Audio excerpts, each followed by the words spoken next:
साधक हो. श्री अमृत मंथनेश्वर कल्किदत्त मंदिर, शिरूर, घोडनदी, जिल्हा पुणे, महाराष्ट्र येथील पंडित चतुर्वेद सायंटिस्ट श्री वत्सवक्षा भगवंत परमहंस परिव्राजकाचार्य श्री काशी विश्वेश्वरानंद सरस्वती महाराज उर्फ कर्डिले यादवराजे यांच्या अमृतवाणीत श्री लिंग महापुराण अर्थात श्री रामलिंग महापुराण कथा रोज सायंकाळी 8 ते 8:30 या वेळेत अवश्य लाभ घेणे.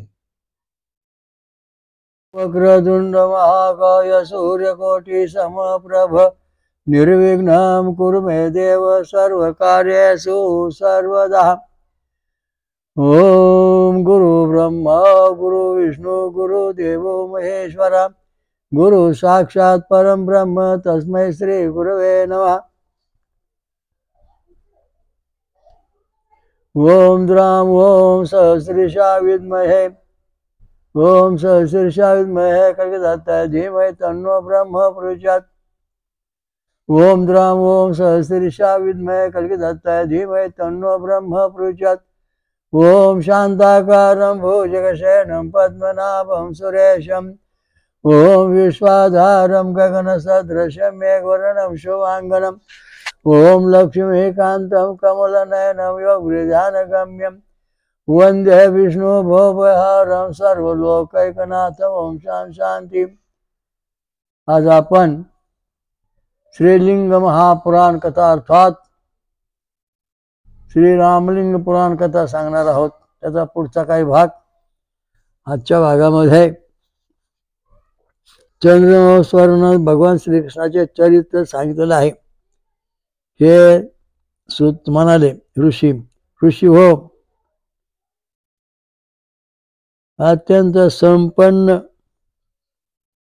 सात्वद्वय तेजस्वी भजन दिव्य राजा देवावृत्त महाभाग्यशाली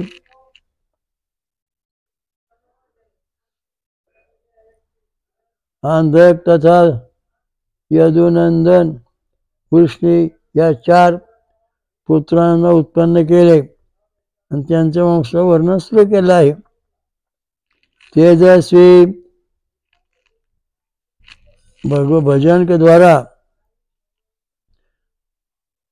भजन नावाचा पुत्र होता. भजन के द्वारा मार्फत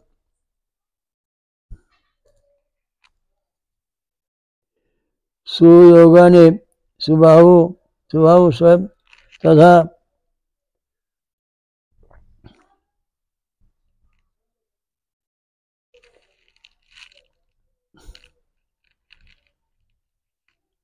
हलवान हलपुरुष उत्पन्न झाले. त्यांनी सांगितले,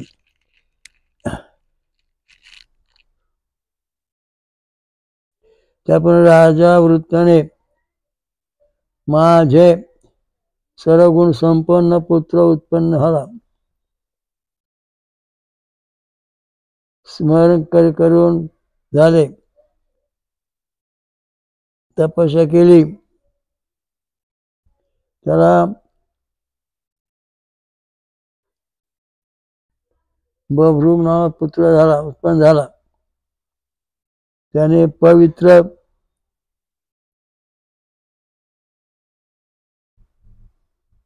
उत्तम वंशाला उत्तम राजा झाला.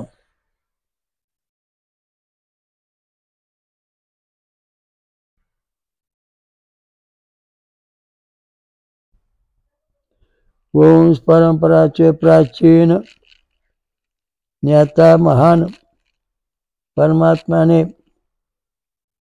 देवाकृताचे गुणाची प्रशंसा केली, गाथा गायली. बभरूचे विषयात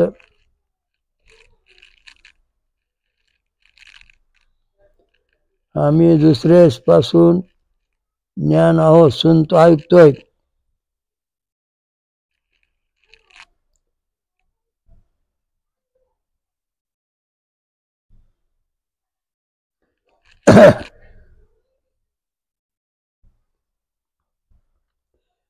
श्रेष्ठ आहे. 14,065 पुरुष होते. त्याने देवाकुराचे पुत्र बभ्रूपासून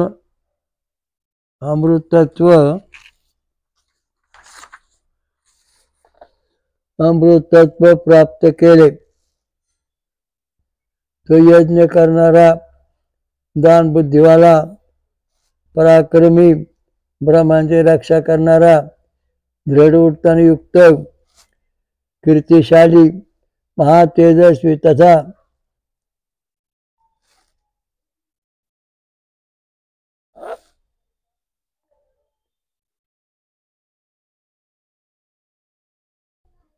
स्वतः महारथी होता. त्याच्या वंशात ज्योतुल्य तेजमय भोज लोक उत्पन्न झाले.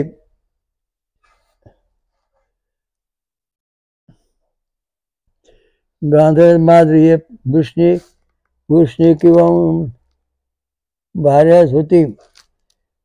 गांधारीने भूरिप सुमित्र तथा मित्रनंदनला जन्म दिला. माद्रीने देवमिढक नामक पुत्राला जन्म दिला. त्यानंतर त्याने अनमित्र तथा शिनी नामक पुत्र उत्पन्न केले. हे दोन्ही उत्तम पुरुष होते. आता याच्यामध्ये असं आहे की यदुवंश जो आहे, या यदुवंश राजांनी सर्वांनी यज्ञ केलेले आहेत. आता यज्ञ केले म्हणजे नेमकं काय केलं, यज्ञाचं काय महत्व आहे, तर या शास्त्र असं आहे की यज्ञ केल्यानंतर हा यज्ञ जो आहे अग्निनारायण पेटवतो आपण. मग आपण दत्ताची, गणपतीची, शंकरची मूर्ती बनवतो. मग या ठिकाणी हा जो यज्ञ चालतो याच्यामध्ये काय आहे बा, यज्ञाचं रहस्य काय. यज्ञाला स्वाहा, जेव्हा यज्ञाला पाहतो देवाचं नाव घ्यायची, हा तर अग्नी आहे साधन. म्हणजे नेमकं काय बा, कोणता देव राहतो याच्यात, त्याचं रहस्य काय. त्यामध्ये वस्तुस्थिती अशी आहे. ओम यज्ञ नारायणाय नमो नमः. या यज्ञ नारायणाला 2 मुख आहेत आणि एका मुखात 3 जिभा आणि दुसऱ्या मुखामध्ये 4 जिभा आहेत. एकंदरीत त्याला आहे 7 जिभा. तर हा यज्ञ नारायण आपण जेव्हा हवन देतो तेव्हा प्रत्येक जिभेतून एका देवलोकामध्ये तो हवन पाठवितो, भोजन पाठवितो. आता या राजा जो यदुवंशी त्याच्या शाखा आहेत, त्याच्या जो भोज राजा आहे, ते भोसरी नावाचे गाव आहे पुण्यामध्ये, तिथे याचं राज्य होते यदुवंशच. म्हणजे त्याची राजधानी होती भोसरी. म्हणजे या ठिकाणी त्या राजाचं वास्तव्य होतं. तर सांगायचा मुद्दा असा की ही जे परंपरा आहे ह्या राजांची, हे सगळेजण राजाने यज्ञ केलेले आहेत. आणि यज्ञ केल्याशिवाय कुठला राजाने आपलं जीवन ठेवलं नाही, सफल केलं नाही. यज्ञ काय करायचा, यज्ञामध्ये काय महत्व आहे, यज्ञ कशा करायचा, नाही करायचं काय होईल. आता यज्ञ केल्यावर काय होईल, नाही काय होईल याचा सांगायचा मुद्दा असा की याच्या ह्या अग्निनारायण जो याला 7 जीभ आहेत. पहिले जीभ आहे ना, तो गायत्री छंद षडजा स्वर हा जीभेतून प्रगट होतो आणि गणेश लोकामध्ये होम हवन जाते. दुसरा जीवामध्ये उष्णेक वृषभ स्वर प्रगट होतो आणि मग ब्रह्मलोकामध्ये हवन जाते. तिसऱ्या जीवापासून अनुष्ठोप गांधार स्वर प्रगट होतो आणि विष्णू लोकामध्ये हवन जाते. चौथ्या जीवापासून ब्रंती छंद मानदंता स्वर प्रगट होऊन शिवलोकामध्ये हवन जाते. 5व्या जीभ पंचम स्वर जो आहे 5व्या जीभेतून प्रगट होतो आणि त्यावेळेला इंद्रलोक, स्वर्गलोक या लोकांमध्ये हवन जाते. नंतर 6व्या जीभ आहे त्रिष्टुप छंद दैवत स्वर 6व्या जीवेतून पण होतो आणि मग दत्त लोकामध्ये हवन पोचते. 7वी जीवेमधून छंद म्हणजे जगछंदिशात स्वर प्रकट होतो आणि विराट जो भगवान परमात्मा आहे त्याला हवन पोचतं. म्हणजे अग्निनारायण जो आहे हा देव आहे 2 मुखाचा, नंतर 7 जिभेचा. तर पुढे आपण जे मंत्र म्हणतो भूर्भुवः स्वः, फक्त यज्ञनाची एका मुखाची पूजा करतो.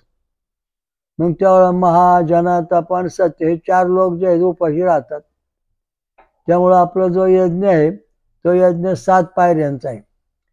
आणि हा 7 पायऱ्यांचा यज्ञ जो आहे 7 पायऱ्यांचा यज्ञ जो आहे तो सर्व देवांना अन्न पुरवतो, पोचवतो.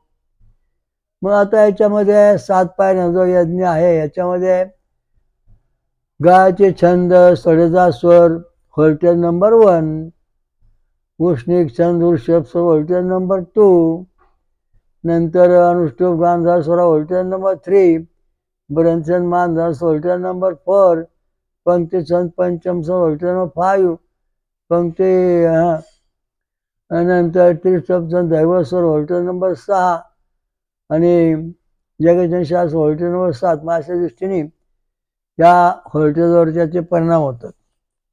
आता त्याच्या पुढं काय, पुढं अत्यंत महत्त्वाचा मुद्दा आहे की बा ह्या यज्ञापासून आपला काय फायदा होतो. हा यज्ञ बांधला, याच्या भोवतीने माणसं बसलेत, ब्राह्मण बसले, ऋषी बसलेत, मंत्र म्हणतात. तेव्हा भगवान श्रीकृष्णाने भगवद्गीतेत सांगितलं सा गाते छंदो अहम, माझी जी विभूती आहे ती गायची छंद विभूती आहे. गायचे छंद आणि षडजा स्वर हे अत्यंत महत्त्वाचं निर्णय धर्मशास्त्रात सांगितलेला आहे. तोच निर्णय भगवान कृष्णाने आपल्या भगवद्गीतेत सांगितला, तोच निर्णय शास्त्रात आलेला आहे. कारण का आधी शेंगदाणा हा प्रश्न होतो. जेव्हा शेंगदाणा टर्पल तयार होईल शेंगेच, तेव्हा त्याच्यामध्ये शेंगदाणा तयार होतो. म्हणजे शेंगे टर्पल कशापासून तयार होतं, छंद आणि स्वरापासून तयार होतं. मग त्याच्यामध्ये शेंगदाणा तयार होतो ऋषी आणि देवतापासून. अशा दृष्टीने हे सगळं जीवसृष्टी चाललेली आहे. म्हणजे जो शुक्राणू आहे त्याला सुद्धा जी पेशी आहे ती सुद्धा ओंकार आकाराची असून ती सुद्धा छंद गायचे छंद आणि षडजा स्वराचे आहे. त्या गायत्री मंत्र आणि षडजा स्वरापासूनच का मंत्र म्हणायचा, ही विभूती का भगवान कृष्णाची. त्याचं कारण असं आहे, गायत्री मंत्रामध्ये 24 अक्षर आहेत. ओम तत्सवितुर्वरेण्यं भर्गो देवस्य धीमहि धियो यो नः प्रचोदयात. पहिली जी पेशी आहे, जीवपेशी जी आहे, तर पहिल्या जीवपेशीमध्ये 7 रंग सुद्धा जोड राहतात. त्याच्यावर वरून दुसरं आवरण आहे त्याच्यामध्ये 8 रंग सुद्धा जोड राहतात. तिसरी जी आहे ती 8 रंग सूत्रामध्ये सगळं मिळून 23 रंग सुद्धा जोडले असून एका ठिकाणी जोडी नाही. मग गायत्री मंत्राचं अक्षर किती आहेत बघा. ओम तत्सवितुर्वरेण्यं म्हणजे ओम जोडत 8 अक्षर होतात, तशी ती पहिले 7च आहे, म्हणजे 24 अक्षरी मंत्र आहे. म्हणून हा मंत्र जर म्हटला नाही तर तुम्हाला रंगसूत्र प्रकट होणार नाहीत आणि वंश वाढणार नाही. वंश वाढण्याकरता जगाची निर्मिती होण्याकरता गायत्री मंत्र सांगितलेला आहे. गायत्री मंत्र रंगसूत्र म्हणजे आपलं शरीर जे आहे 23 रंगसूत्रापासून बनलेलं आहे आणि ते रंगसूत्र जशी तशी शरीरात जेव्हा राहते तेव्हा आपलं शरीर सुखरूप होईल. मग आता आपल्या या यज्ञापासून काय फायदा होतो, आपण त्याचा यज्ञ नाही केला तर काय तोटा होणार. यज्ञ किंवा फायदा फायदा काय होतो हे आपण आता प्रथम पाहू. हे यज्ञ नारायण जो देव आहे याचा जुना इतिहास असा आहे. एकदा देव आणि दानव यांच्यामध्ये युद्ध सुरू झालं तेव्हा दानवांनी राक्षसांनी देवांचा पराभव केला, देव मारले आणि मग देवांना प्रश्न पडणार स्वर्गात. मग देवांचे गुरु बृहस्पती, इंद्रदेव, ब्रह्मदेव आणि शंकर यांनी एक सभा घेतली आणि त्याच्यात ठरवलं की आपल्याला आता भगवान नारायण आदिनारायण जावं लागेल. तेव्हा आदिनारायण सांगितलं त्यांनी की तुम्ही आदिनारायण, ऐका जरा, बडबड करू नका. आदिनारायण सांगितलं की तुम्ही यज्ञनारायणचा अवतार घ्या, पृथ्वीवर जा, तिथं तपश्चर्या करा आणि तपश्चर्या केल्यानंतर तुम्ही देवांना जिवंत करा.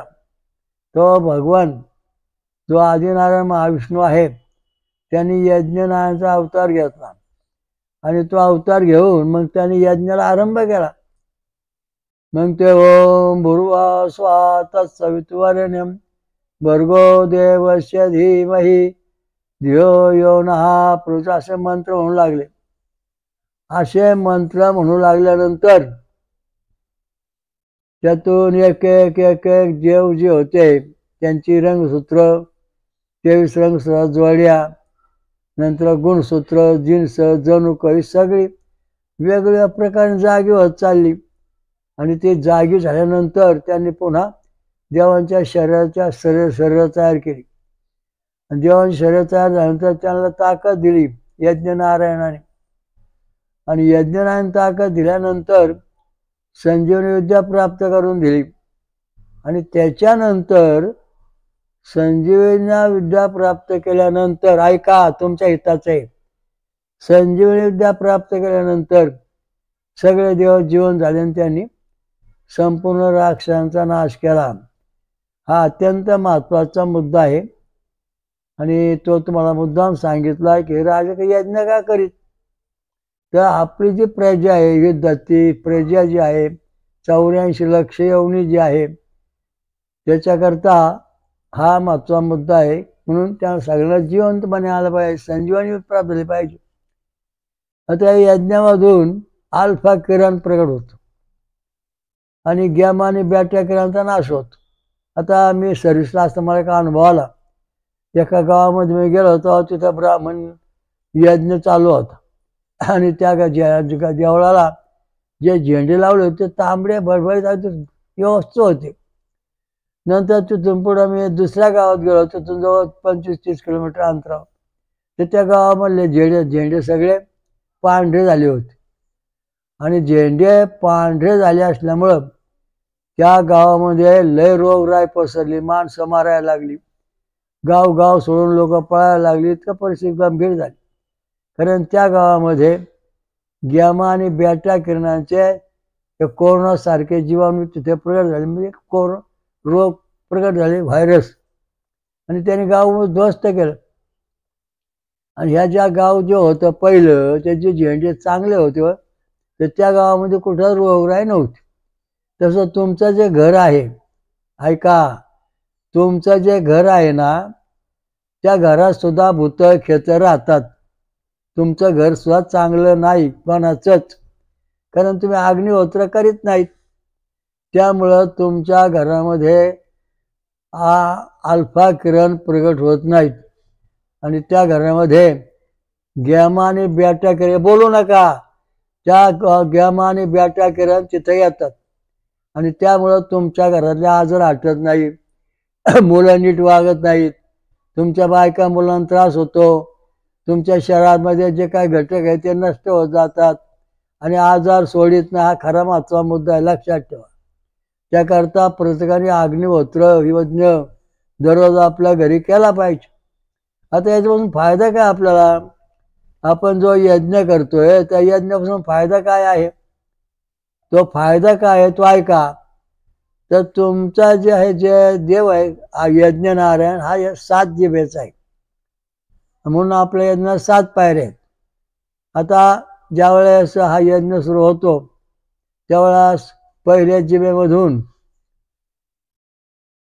गाते छंद षडजा स्वर हे प्रगट होतात. आणि मग आपलं मूलाधार चक्रामध्ये आपल्या शरीरात जे मूलाधार चक्र आहे ते जागं होतं आणि त्यामध्ये मग गणेश शक्ती प्रगट होते.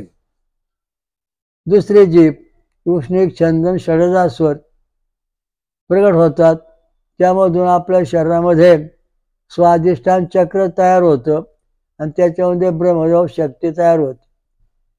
तिसऱ्या जीवामधून अनुष्टुप छंद गांधार स्वर प्रगट होतो आणि त्यामुळं आपल्या शरीरामध्ये मणिपूर चक्र तयार होतं आणि त्या ठिकाणी भगवान विष्णू प्रगट होतात. नंतर चौथे जीभ जे आहे ब्रतिछंद मांधार स्वर त्यातून प्रगट होऊन आपल्या शरीरामध्ये अनाहत चक्र जागं होतं आणि अनाहत चक्र जागं झाल्यानंतर त्या ठिकाणी भगवान शिवशक्ती शिवशरी शिवशंकर प्रगट होतात.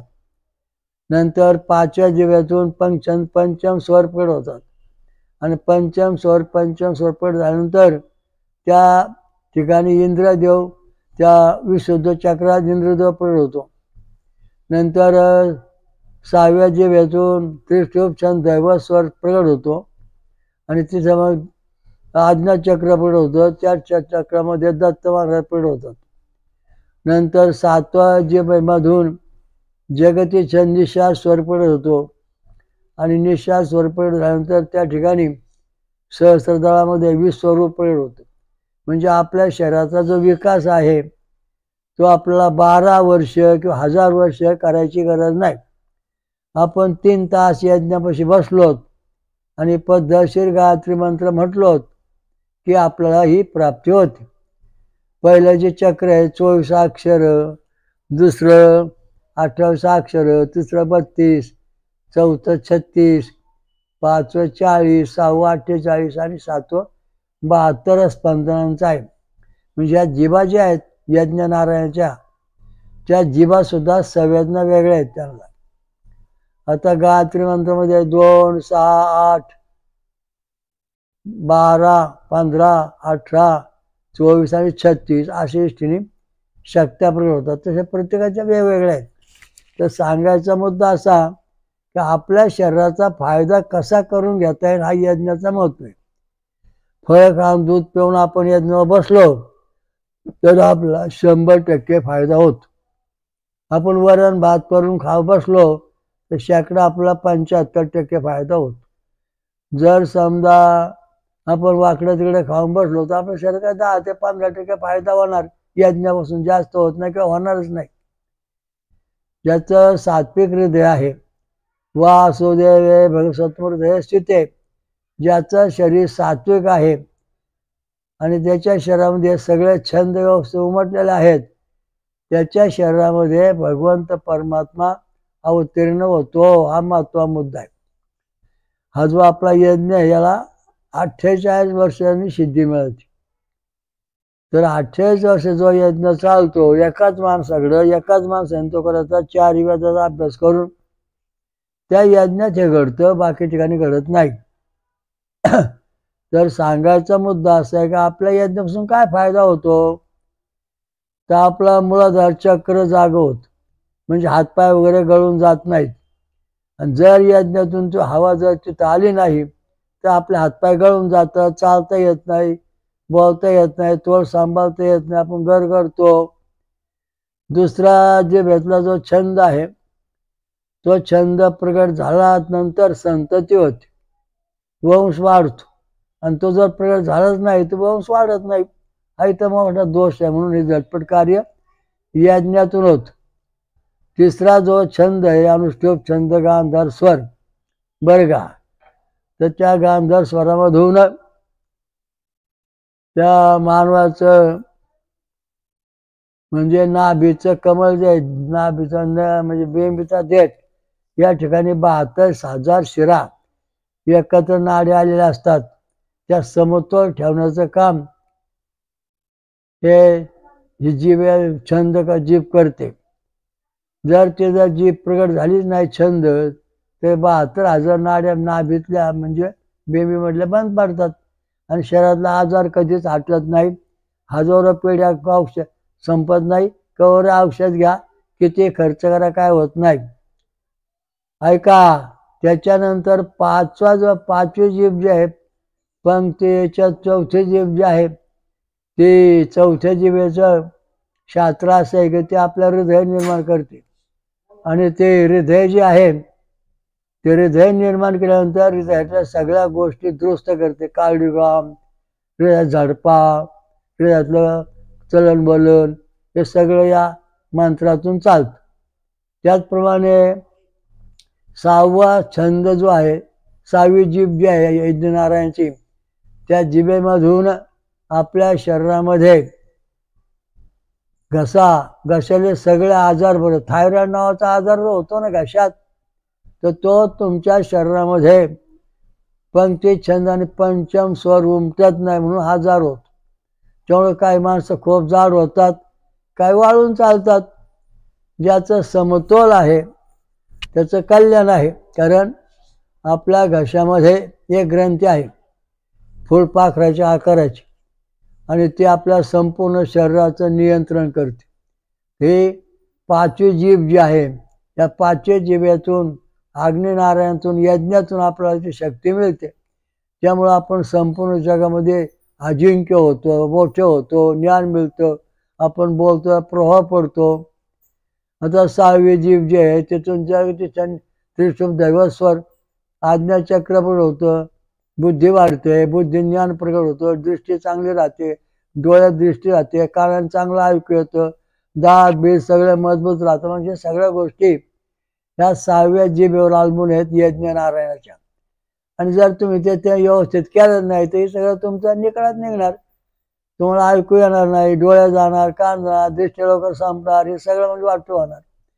आणि मग पुढं 7वी जीभ जी आहे ती सहस्रदळ प्रगट होते, म्हणजे मेंदू प्रगट होतो. मेंदू 7व्या जिभेमधून यज्ञनारायणाचा होम हवनामधून जेव्हा आपण हवन देऊ तेव्हा आपल्या शरीरामध्ये मेंदू तयार होतो, मेंदूच्या पेशी तयार होतात, त्या नष्ट होत नाहीत. आणि त्यामुळं आपल्याला खूप सुख, शांती, समाधान मिळते. हा महत्त्वाचा मुद्दा आहे आणि तो तुम्हाला समजला पाहिजे. तो जर तुम्ही समजून यज्ञ नाही केला घरी अग्निहोत्र, तर तुमची मुलं वेडी जन्माला येतात, फेफडावाली जन्माला येतात, चांगलं कार्य करीत नाहीत, त्यांची बुद्धी नीट चालत नाही. कारण अग्निहोत्र करणार, हिंदू धर्माचं शास्त्र अग्निहोत्र केलं पाहिजे. त्याच्यामध्ये राम, श्रीराम, श्रीकृष्ण हे अग्निहोत्र करणारे होते. सकाळी उठायचे, यज्ञ करायचा, होम हवन करायचं देवांचं, दुपारी पुन्हा होम हवन, संध्याकाळी होम हवन, रामप्रभूचा असं कार्यक्रम होता. कंदमुळे फळे खायचे. कृष्णाचं सकाळी उठायचं, देव होम हवन, आंघोळ करायची, होम हवन करायचं, दुपारी होम हवन, संध्याकाळी होम हवन. अशा दृष्टीने कृष्णाची पण दिनचर्या होती. तशी दिनचर्या आता कुठल्या हिंदू धर्माच्या माणसाकडं राहिले नाही. त्यामुळं तुमचं जे पाठीमागच्या पिढ्या आहेत तुमच्या अनुवंशिक दोष निर्माण होतात. यज्ञ जर केला नाही तर तुमच्या घराण्यामध्ये अनुवंशिक दोष निर्माण होणार, ते कधी हटणार नाहीत. मागच्या पिढीतले 50% जे दोष आहेत त्या पुढची पिढीमध्ये येत असतात, आणि त्या पुढच्या पिढीचे वाईट दोष आहेत ते हटवण्याकरता यज्ञ नारायणाशिवाय सद्गती नाही.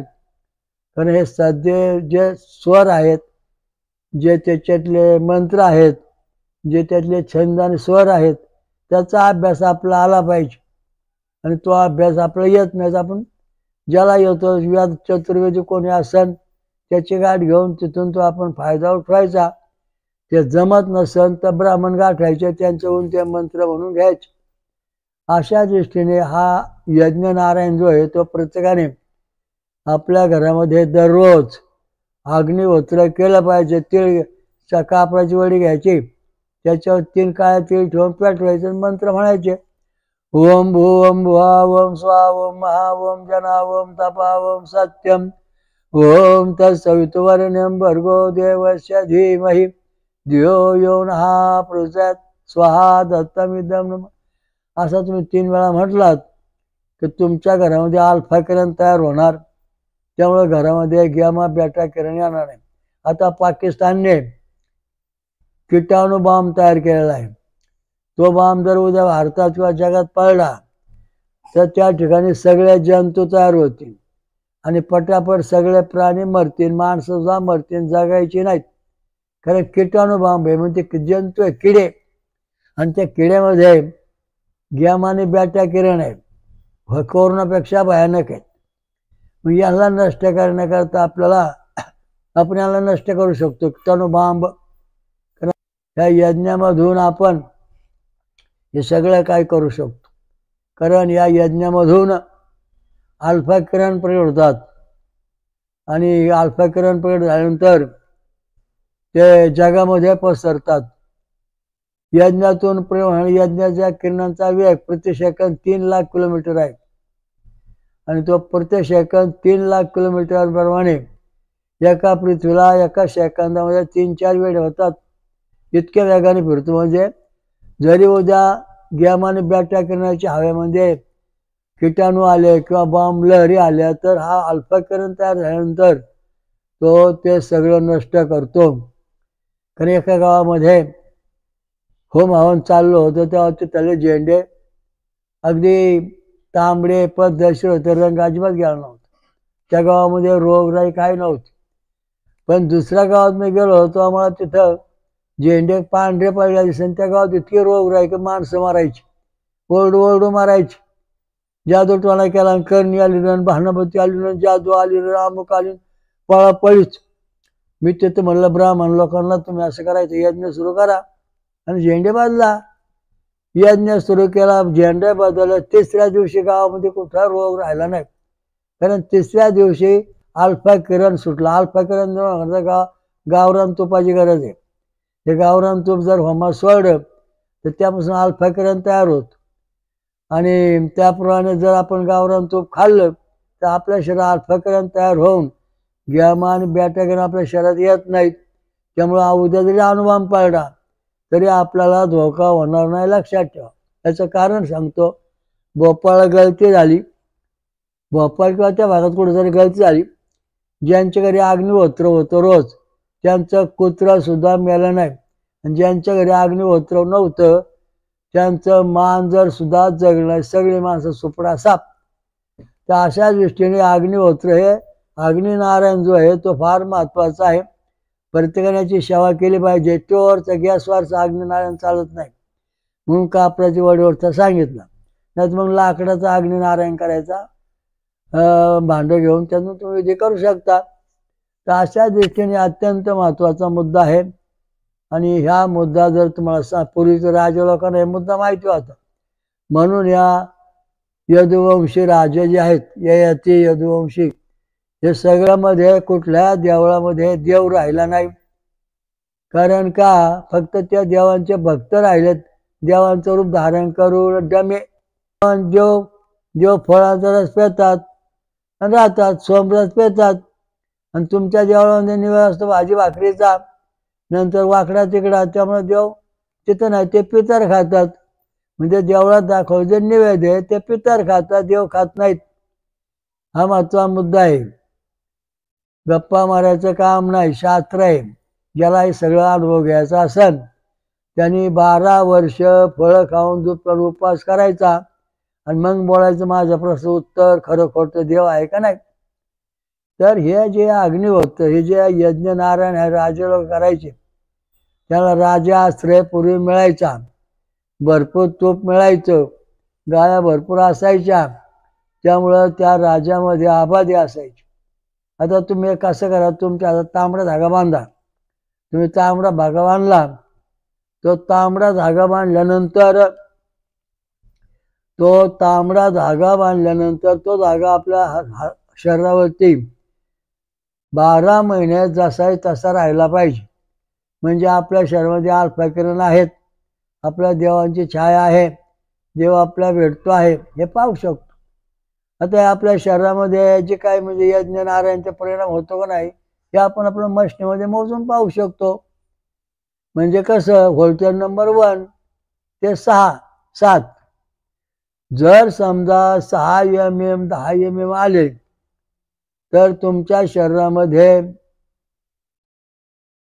यज्ञ नारायणची शक्ती पूर्ण असून तुमचा पूर्ण विकास झालेला आहे. जर समजा ते व्होल्टेज नंबर आहेत ते जर 5 mm आले तर 50% तुमचा विकास झालाय, 50% नाही. आणि निगेटिव्ह आले खाली डोकं करून तर त्या भागाचा विकास खुटलेला आहे, त्या भागामध्ये सगळं बंद पडले. तो काय लोकांचे पोट दुखतंय, डोकं दुखतंय, हात दुखतोय, पाय दुखतोय, कंबर दुखते, कायला चालता येत नाही, कायला झटक्या बसायचं कारण काय? तर ज्या भागामध्ये यज्ञ नारायणच्या लहरी पोचत नाहीत त्या भागामधली इंद्रिय काम करीत नाहीत. आणि हे कशावरून कळतं? आपण काळीगाम काढा की आपला कळंबा मेंदू आपलं काम बरोबर करतोय का बघा. आपण व्होल्टेज काढले ना 6 व्होल्टेज नंबर 1 to 6 7 6 mm ते 10 mm आले, आपला मेंदू 60 ते 100% काम करीत आहे. 7वा नंबर आल्यानंतर आपला नंबर व्होल्टेज 100% मेंदू काम करीत आहे. आणि जर समजा पहिली 3 बटणं पॉझिटिव्ह आहेत आणि 3 बटणं निगेटिव्ह आहेत, तर तुमचा उजव्या बाजूचा मेंदू काम करतोय, डाव्या बाजूचा मेंदू काम करीत नाही, सिद्ध झालं. आणि ही भरून काढण्याकरता डॉक्टर किंवा कोणी जगातला कोणी हे कार्य करू शकत नाही. कोणाला ही विद्या येत नाही. कारण तुमचा उजव्या बाजूचा मेंदू जर मोठा असेल तर तुम्ही धार्मिक, डाव्या बाजूचा मोठा असेल तर तो वैज्ञानिक. दोन्ही समान असले तर धर्म आणि विज्ञान हे दोन्ही गोष्टी तुमच्या जवळ बरोबर कार्य करतात. हे आपण आपल्या व्होल्टेजवर काढल्यानंतर मोजू शकून पाहू शकतो. आपलं व्होल्टेज कसं आहे, कसं चाललंय शरीर, आपला मेंदू किती काम करतो, किती वेळ चालतो, किती स्मरणशक्ती आहे, किती नष्ट आहे, सगळं त्याच्यावर समजतं. 6 म्हणजे हा जो यज्ञ नारायण आहे, डोळे, कान, नाक, हात, पाय, इंद्रिय यांच्या मार्फत दुरुस्त केली जातात. आणि अल्फा किरण जेव्हा आपल्या शरीरात असतील, अल्फा किरण जेव्हा आपल्या शरीरात असतील त्यावेळेस आपलं जीवन सुरक्षित राहील, गुरांचं जीवन सुरक्षित राहील, शेतीबाडीत पीक येईल. एका ठिकाणी फ्लॉवर शेती होती आणि तो 1 एकरामध्ये वर्षाला फक्त 1000 ते 1200 उत्पन्न काढायचं. मला महाराज शेतीवर करणी केली, जादू लावला, टोळा लावला, पिकच निघत नाही. त्या झाडाची पानं पिवळी पडली, ही काळी पडली, ही वाळून चालली. मी म्हणलं गोष्ट खरे, तुम्ही आता फ्लॉवर लावा, त्याला एकदा फुलं यायला लागली की ते होम हवन सुरू करा. मग तूप आणि होम हवन सुरू केलं त्या एकरामध्ये आणि त्या ठिकाणी तिथं जे गॅमा आणि बॅटा किरण येत होते ते नष्ट झाले. अल्फा किरण प्रगट झाले शेतामध्ये, अल्फा किरण. आणि त्या अल्फा किरण प्रगट झाल्यानंतर त्या मालकाच्या फुलाला खूप मोठी फुलं चांगली लागली आणि 1 एकरमध्ये त्यांनी 3 ते 5 लाख रुपयाचं उत्पन्न काढलं. पहिलं 1200 रुपयाचं उत्पन्न 5 लाख कशामुळं आलं? हे होम हवन यज्ञामुळं आलं. तुम्ही तुमची शेतीमध्ये जर असाल तर शेतात सुद्धा तुम्ही होम हवन यज्ञ करू शकता, शेती पिकं वाढवू शकता. अशा दृष्टीने पूर्वी ब्राह्मण लोक शेतात, गुरात, वावरात सगळ्या ठिकाणी समाजाला मदत करून यज्ञ करायचे आणि पीक पाणी भरपूर यायचं, हे जंतू नष्ट व्हायचे. आता यज्ञ आपण केल्यानंतर काय होतं? यज्ञ केल्यानंतर हवेमध्ये चिकटपणा तयार होतो तुपाचा आणि मग हवे म्हणजे जंतू आहेत, बाकी सूक्ष्म जंतू आहेत, जीवाणू, ते पूर्णपणे नष्ट होतात. वातावरण स्वच्छ होतं, हा मागचा मुद्दा. प्रदूषण नष्ट होतं. अशा दृष्टीने हा यज्ञ महत्वाचा आहे. याचा काही भाग आता पुढच्या वेळा उद्या सांगू. आणि दररोज संध्याकाळी जे प्रवचन आहे 6चं ते 8 त्या 8:30ला राहणार आहे. कारण तीनदा सांगायची गरज नाही, प्रवचन अवघड आहे, विषय वेगळा आहे. तर त्या दृष्टीने हे सगळं सांगितलं जाणार आहे. त्याचा सर्वांनी उद्या अवश्य लाभ घेणे. प्रवचन चालताना बडबड न करणे हे महत्त्वाचा मुद्दा आहे. ज्याला पाहिजे त्याने लिहून काढायचं किंवा टेप करून घ्यायचं. मी जे सांगतोय जगात तुम्हाला कोणी कसलं ज्ञान सांगणार नाही आणि तुमच्या शरीराची पण उन्नती होऊन देणार नाही. कारण हिचं नाव घेणं त्याचं नाव घेणं असं काही होणार नाही. यज्ञ नारायण हा परमेश्वर, याच्या 7 जे भेटून जे बाहेर पडन ते आपल्या शरीराचं कल्याण करणार आहे. उद्या पाहू. ओम श्री अमृत मंथनेश्वर कल्किदत्त महाराज की जय. स्वयंभू महापंचसागरेश्वरी महादुर्गा महाशाकंभरी माता की जय। ब्रह्मश्री अत्रि महाराज की जय। महासत्यानुसाय माता की जय। सर्व देव देवताओं की जय। साधु संतन की जय। धर्म की जय हो, धर्म की जय हो, धर्म की जय हो। हरिओम दत्त। ओम शांती शांती शांती। सर्व साधकांनी महाराजांच्या या वेदमंत्र आणि रक्तगट संशोधनाचा प्रचार करावा. VBK ट्रस्टची योजना बेकारी संपविणे. वेदमंत्र आणि रक्तगट प्रचार करा. समाजाकडून मदत होते.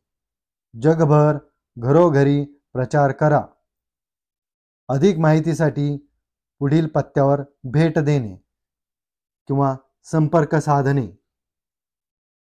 VBK ट्रस्टचे स्वयंभू विश्वराजा श्री अमृतमंथनेश्वर कल्किदत्त मंदिर, पाषाणवाडी, शिरूर, घोडनदी, जिल्हा पुणे, महाराष्ट्र. हरिओम दत्त.